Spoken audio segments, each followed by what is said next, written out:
Kochi metro കോച്ചുകൾ അതിർത്തി കടന്ന് കേരളത്തിലെത്തി. പുലർച്ചെ 5 മണിയോടെയാണ് വാളയാർ ചെക്ക് പോസ്റ്റിൽ കോച്ചുകൾ എത്തിയത്. ഇന്ന് വാളയാറിൽ നിന്ന് പുറപ്പെടുന്ന ട്രെയിലറുകൾ നാളെ രാവിലെയോടെ കൊച്ചിയിലെത്തും. ഇക്കഴിഞ്ഞ ശനിയാഴ്ച ആന്ധ്രാപ്രദേശിലെ ശ്രീ സിറ്റിയിൽ നിന്നും പുറപ്പെട്ട കൊച്ചി മെട്രോയുടെ 3 കോച്ചുകളാണ് കേരളത്തിലെത്തിയത്. പുലർച്ചെ 5 മണിയോടെ കോച്ചുകളുമായി ട്രെയിലറുകൾ വാളയാറെത്തി. പകൽ പരമാവധി ദൂരം സഞ്ചരിക്കാനാണ് തീരുമാനം. ഇന്ന് രാത്രി തന്നെ കൊച്ചിയിലെത്തുകയാണ് ലക്ഷ്യമെന്ന് ട്രാൻസ്പോർട്ട് ചുമതലയുള്ള senior deputy general manager PM Muhammad Najeeb പറഞ്ഞു. കൊച്ചി മെട്രോന്റെ ആദ്യത്തെ ട്രെയിനിന്റെ 3 ബോഗികളാണ് ഈ ലോറിയിൽ പോയിക്കൊണ്ടിരിക്കുന്നത്. ഇത് ഫസ്റ്റിലെ ട്രയൽ റണ്ണിന്റെയും കൂടി ആവശ്യത്തിന് വേണ്ടിയിട്ടാണ്. ഇന്ന് തന്നെ വാളയാർ കടന്ന് കഴിയുന്നതും ഇന്ന് രാത്രി മുട്ടത്തുള്ള യാർഡിലെത്തും.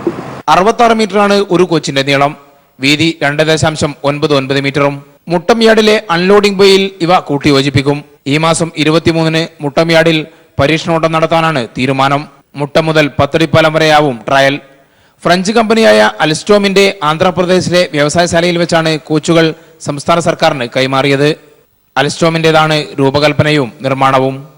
മെട്രോ കോച്ചുകൾ കേരളത്തിലെത്തിയോടെ പരീക്ഷണോട്ടത്തിനുള്ള തയ്യാറെടുപ്പുകൾ ഇനി ഊർജിതമാകും. വാളയാറിൽ നിന്നും AK ലതീഷ്.